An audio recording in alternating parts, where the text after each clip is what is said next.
परमात्मा कहते हैं चोर चोरावे तुमबड़ी गाड्डे पानी में, वो गाड्डे हुआ ऊपर आवा, सच्चाई छनी ना। किसी चोर ने किसी दूसरे का तुम्बा चुरा लिया सूखा, एक फुटबॉल जैसा होया करे, इतना लंबा, ये समझ लो सीताफल जैसा, पेठे जैसा, और वो सूखने के बाद बिल्कुल खाली हो जाता अंदर से। साधु लोग उसको एक तारा भी बनाते थे, उसमें जल भी रखते थे, और वो चोर छुपाने के लिए जल में बढ़ गया और वो नीचे छोड़ आवे। वो बाहर आके बैठे, इतने थोड़ी देर में ऊपर आके नून चमक जा, वो फिर दबा का आवे, वो थोड़ी सी देर में आके ऊपर फिर वो नू दिखा की तो ऊपर निकला। तो कहते हैं इन्होंने इस सच्चाई को छुपाने की पूरी कुचेष्टा की, लेकिन ये छुपा नहीं सके। अब देखो यही शिव पुराण आपको दिखाते हैं। प्रश्न नंबर 24 पे, एक बार श्री ब्रह्मा जी और श्री विष्णु जी का झगड़ा हो गया इस बात पे। ब्रह्मा जी कहने लगा मैं तेरा बाप हूं, तू मेरे से उत्पन्न हुआ है, मैंने सारे जगत की रचना की है। और विष्णु जी कहने लगे मैं तेरा पिता हूं, तेरा जनक हूं, तेरी उत्पत्ति मेरी नाभि कमल से हुई है। इस बात पर दोनों का काफी युद्ध हो गया। इस काल रूपी ब्रह्म ने, इनके पिता ने, ये गुप्त रहता है, इसने प्रतिज्ञा कर रखी है मैं कभी किसी के समक्ष नहीं आऊंगा, अपने ओरिजिनल रूप में, ओरिजिनल वास्तविक रूप में। ये कभी जैसे कहीं पर जैसे ब्रह्मा विष्णु का आपस में विवाद हुआ तो शिव रूप में आ गया, कहीं पर विष्णु और शिव का विवाद होता है तो ये ब्रह्मा के रूप में खड़ा हो जाता है। तो ये समझ नहीं पाए कौन है ये, के सांग है।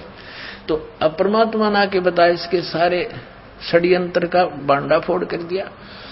अब क्या हुआ, ये काल आके खड़ा हो गया। पहले इसने सतम पिलर डाल दिया बीच में, जिसको लिंग बोलते हैं, तेजों में लिंग खड़ा कर दिया, पिलर बहुत बड़ा। तो ये दोनों युद्ध करना बंद करके ब्रह्मा और विष्णु जी आश्चर्य में पड़ गए कि इतना लंबा कहां से आ गया अचानक। फिर उसको कोई ऊपर न एक नीचे न, इसमें ढूंढने लगे। लंबी कथा है, हम सॉर्ट करेंगे भी। तो उसी समय ये काल आ गया वहां पर शिव रूप में, इन दोनों को समझा कि तुम भगवान नहीं हो और तुम अपने आप को भगवान मान बैठे। तो फिर इन्होंने प्रश्नोत्तरी की, वो आगे दिखाते हैं। हम अपने मतलब की वस्तु लेते हैं। ये है 24 पृष्ठ श्री विष्णु पुराण और विद्वेश्वर संहिता, और इसमें ये ब्रह्मा और विष्णु का युद्ध हुआ, इनके बीच में ये सतम खड़ा कर दिया। इसके बाद फिर काल जब ब्रह्मा आ गया इनके सामने शिव रूप में, इनकी वार्ता हुई। ब्रह्मा और विष्णु ने पूछा प्रभु सृष्टि आदि 5 कृत्यों के लक्षण क्या हैं, यह हम दोनों को बताइए। भगवान शिव बोले मेरे कृत्यों को समझना अत्यंत गहन है, तथापि मैं कृपा पूर्वक उन्हें उनके विषय में बता रहा हूं। ये सारा कुछ हम अपने मतलब की बात लेंगे। ये आपने पढ़ा 25 पृष्ठ पे विद्वेश्वर संहिता, संक्षिप्त शिव पुराण 26 पृष्ठ पे। अब यहां हम आ जाते हैं। अब ये काल कह रहा है ब्रह्मा और विष्णु को, पुत्रों तुम दोनों ने तपस्या करके प्रसन्न हुए मुझ परमेश्वर से सृष्टि और सतिथि नामक 2 कृत्य प्राप्त किए। अब स्पष्ट है ये बोलने वाला तीसरा है कोई। वो कह रहा है कि पुत्रों, ब्रह्मा और विष्णु को कह रहा है पुत्रों तुमने स्वयं अपनी तपस्या करके मुझसे ये 2 जॉब प्राप्त की है, 2 पोस्ट प्राप्त की हैं। कौन सी? सृष्टि और सतिथि की। अब आगे देखो, 2 कृत्य प्राप्त किए हैं, सृष्टि और सतिथि नामक।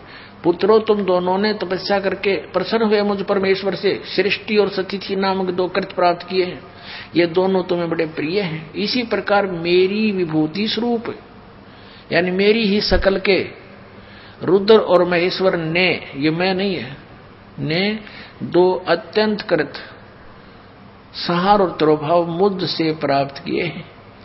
अब जो दास कंसेप्ट क्लियर करना चाहा था वो ये हो गया कि ये चार और हैं, ये बोलने वाला पांचवा है।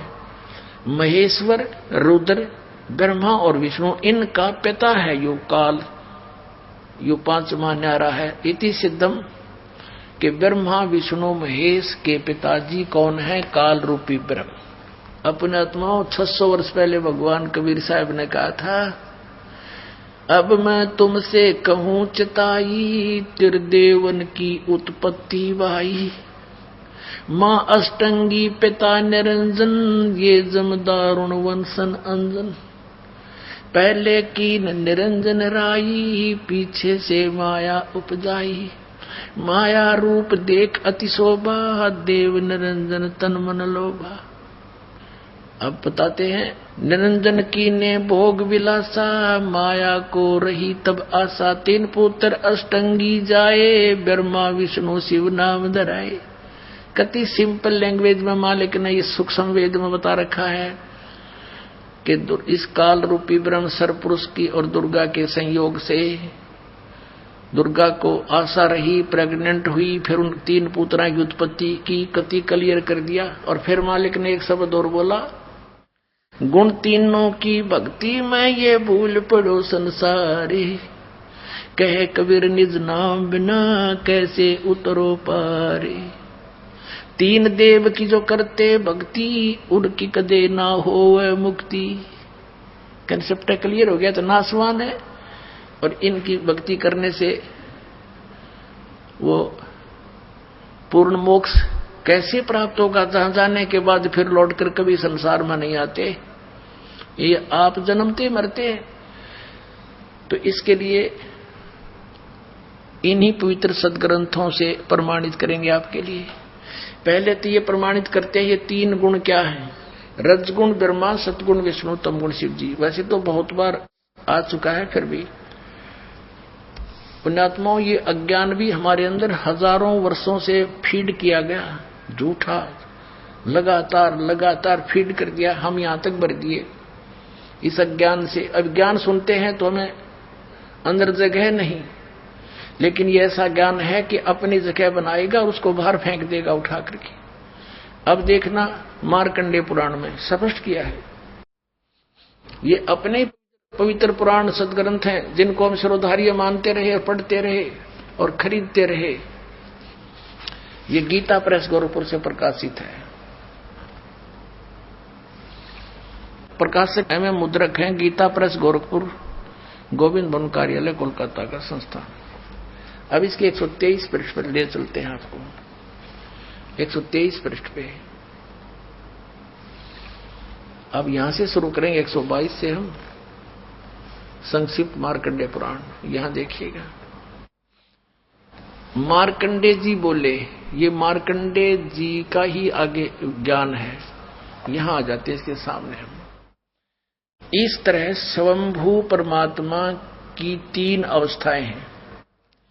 रजगुण प्रधान ब्रह्मा, तमोगुण प्रधान रुद्र और सतोगुण प्रधान विश्वपालक विष्णु है। ये ही 3 देवता हैं और ये ही 3 गुण हैं।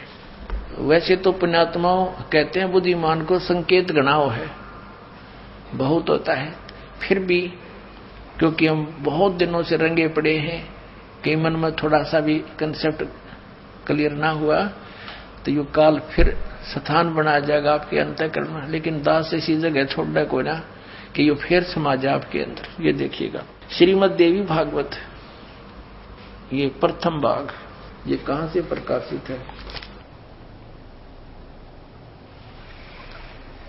अथ देवी भागवतम सभाष्टीकम सहमात्यम, खेमरा श्री कृष्ण दास प्रकाशन, बंबई 4। अब हम इसके यहां आते हैं।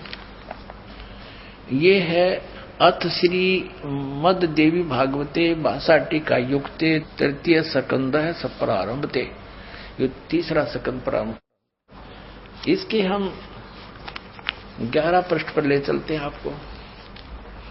ये 11 पृष्ठ है और ये 3रा स्कंद है भाषा टीका, तृतीय स्कंद, अध्याय 5। ये अध्याय 5 का ये 7वां श्लोक यहां समाप्त हुआ। और 8वां प्रारंभ होता है। भगवान शंकर कहते हैं, हे माता, यदि हमारे ऊपर सदा आप दया युक्त हो तो हमको तमोगुण में किस प्रकार प्रदान किया है, और ब्रह्मा रजोगुण और हरि सतगुण युक्त किए हैं। अब संस्कृत भी पढ़ेंगे हम। 7वां ये समाप्त हुआ, 8वां प्रारंभ होता है। भगवान शंकर कहते हैं, यदि दया धर्मना न सदाम्बिके, यदि दया धर्मना, यदि आप दया युक्त हो, कथम अहम विहित है, किस प्रकार मैं बना दिया अंबिके यानी दुर्गा, हे माता, विहित तमोगुण, मुझे तमोगुण क्यों बना दिया, कमल जय, कमल से उत्पन्न होने वाले ब्रह्मा को रजोगुण संभव, रजोगुण क्यों बना दिया, सोहित क्यों सतोगुण हरि, और विष्णु को क्यों सतोगुण बना दिया, इति सिद्धम रजगुण ब्रह्मा सतगुण विष्णु तमगुण शिव जी। अब ये दास आपको पवित्र श्रीमद् भगवत गीता के अंदर दिखाएगा। गुण तीनों की भक्ति में ये भूल पड़ो संसारे, कह कबीर निज नाम बिना कैसे उतरो पार, तीन देव की जो करते भक्ति उनकी कदे ना हो मुक्ति। तभी तो हमारे सारे पूर्वज भूत बनवा दिए न ज्ञानिया ने, और फिर हमारे से श्राद्ध कटवाओ, तुम्हारे पिताजी स्वर्ग में भूखे हैं, नकलियो, स्वर्ग में जब कुछ है नहीं, वो स्वर्ग कहाँ हो गया जिसमें भूखे मरे हमारे पूर्वज, बोला स्वर्ग भेज दिए, गति कर दी उनकी, सारे क्रियाक्रम करो पाछे, और फिर न कहो भूखे हैं उनको ये दान करो, किसा मूर्ख बना रखा था इन्हें। अब ये देखिएगा श्रीमद् भगवत गीता अध्याय नंबर 7 का, जयदयाल गोविंद का इसके अनुवादक हैं, गीता प्रेस गोरखपुर से ये छपी है। ये देखिएगा अध्याय नंबर 7 के 1, 2, 3 में गीता ज्ञानदाता कहता है कि अर्जुन, अब ऐसा ज्ञान बताने जा रहा हूं जिसको जानने के बाद कुछ भी जानना शेष नहीं रहेगा। देखना, अथ सप्तमोध्याय 7वां अध्याय प्रारंभ। श्री भगवान उवाच, इसमें कितना भी श्री कृष्ण उवाच नहीं है, भगवान उवाच, ये आप देख रहे हो सामने। रियंक कृष्ण जी ने बोली, हे पार्थ, अनन्य प्रेम से मुझ में आसक्त चित्त मेरे प्राण होकर तथा अनन्य भाव से मेरे प्राण होकर योग में लगा हुआ, जिस प्रकार से संपूर्ण विभूति बल ऐश्वर्य आदि गुणों से संपन्न सबके आत्म रूप मुझको संशय रहित जानेगा, उसको सुन। कहते तुम मुझे अच्छी तरह समझ जाएगा, वो ज्ञान बताता हूं। साथ में जाएगा दूसरा श्लोक, मैं तेरे लिए इस विज्ञान से तत्व ज्ञान को संपूर्णता कहूंगा, जिसको जानकर संसार में फिर कुछ भी जानने योग्य शेष नहीं रह जाता। अब ये 5वें श्लोक में 2 प्रकृति बताई है, इस 7वें अध्याय के 5वें श्लोक में पृथ्वी जल अग्नि वायु आकाश मन और बुद्धि और अहंकार, ये तो 8 प्रकार की जड़, इस प्रकार ये तो 8 प्रकार से विभाजित मेरी प्रकृति है, ये 8 प्रकार के भेद वाली है। ये तो अपरा मेरी जड़ प्रकृति है, और इससे दूसरी जिससे यह संपूर्ण जगत धारण किया है, मेरी जीव रूपा प्राचेतन प्रकृति जान, ये दुर्गा है। आगे देखो, हम आते हैं अध्याय नंबर 7 के और श्लोक नंबर 12 पे, क्योंकि ताजा ताजा सिद्ध हुआ है कि रजगुण ब्रह्मा है, सतगुण विष्णु, तमगुण शिव जी, ये याद रखना। अब ये गीता ज्ञान दाता ब्रह्म है, काल है, और ये कह रहा है कि और भी जो सतगुण से उत्पन्न होने वाले भाव हैं, सतोगुण यानी विष्णु से सती थी, और जो रजगुण से तथा तमगुण से, रजगुण ब्रह्मा जी से उत्पत्ति, तमोगुण से